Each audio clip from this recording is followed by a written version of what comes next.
Hi guys, welcome back to the BMW Guide channel, and today we've got another video. It's sort of a how-to maintenance guide, but it's how to basically jack up your car safely, jack up your BMW safely.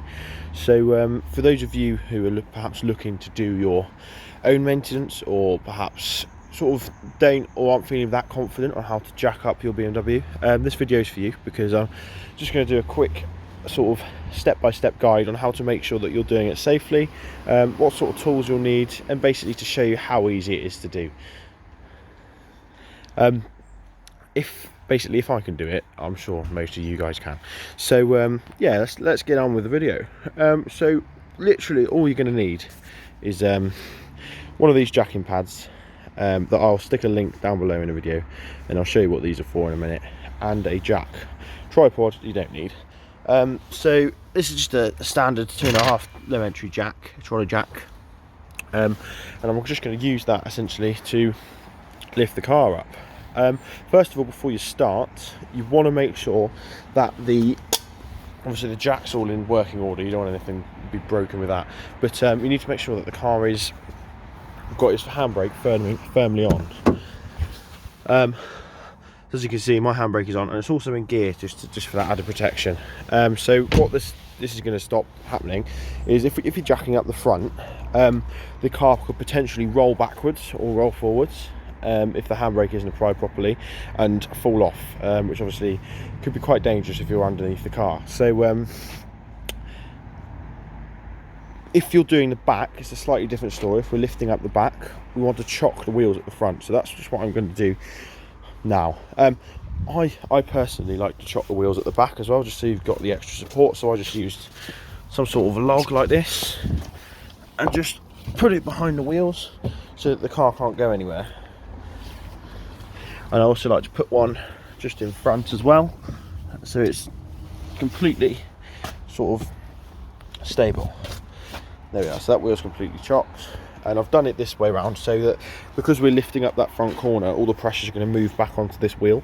So that's why I've immobilised that wheel first.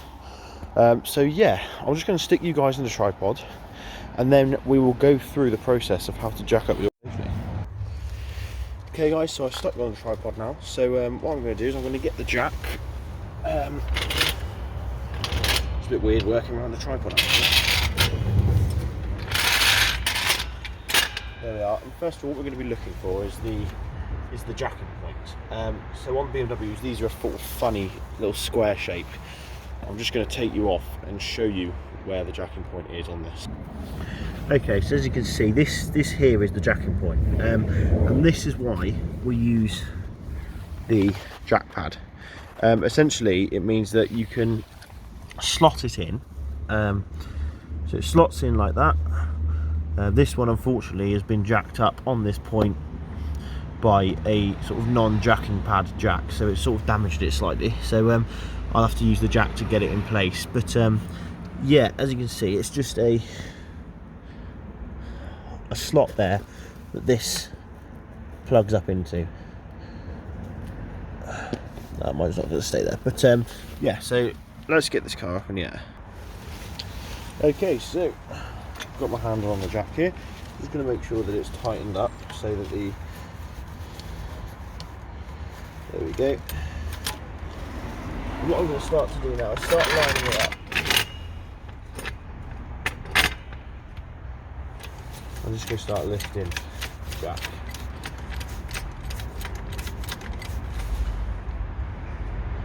There we are. So as you can see, I'm sliding this into position. It's going to slot in there quite nicely. There we are, and as you can see, the car is going to now start to lift. So what we're going to do is just going to slowly jack it up. We're not going to do it too quickly, because that's how accidents happen if you try and rush things. And you just want to make sure, as you can see, that this jack pad is quite nicely centred on the jack, and it's just slowly lifting the car one pump at a time. Ideally, you would have more space next to your vehicle to do this, but in this scenario we don't. So yeah, as you can see, the front wheel now is completely off the ground. It's sort of hovering. I can get my hand underneath it. As you can see, it spins freely. So now what we'd look to do, depending on what job you're doing, you could either apply a jack stand underneath to a structural part of the car, which is essentially just supports the car's weight if the jack was to fail.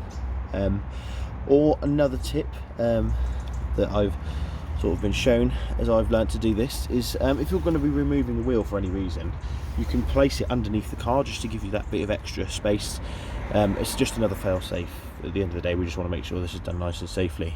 So essentially the process is exactly the same for the back as well. So yeah, now you can sort of access the car underneath. You've got a nice bit of working room. You can jack it higher, just be conscious of how the car moves. Obviously we're putting a bit more strain on the suspension, etc., where we're jacking it up. But if you're changing oil and stuff, it's really easy to then get under the sump plug. So yeah, that's just a quick video, guys, on how to jack your car up.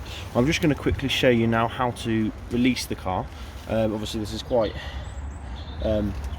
dependent on which jack you have, but if I can just, there you are. So what we have here is the jack release, and I'm just going to slowly turn it, and there we go. As you can see, the car's dropping down nicely. We just want to do it as slow as possible, and there we are. Look, the jack pad is now actually stayed slotted in. So yeah, that's all today, guys. Thanks for watching. Don't forget to like, comment, subscribe if this helped you. Let me know if you've had any sort of what experience you've had with jacking your BMW up. If you've ever had any incidents or anything, it'd be quite interesting to know what you did wrong. But yeah, thanks for watching, guys, and we will see you in the next one. Cheers.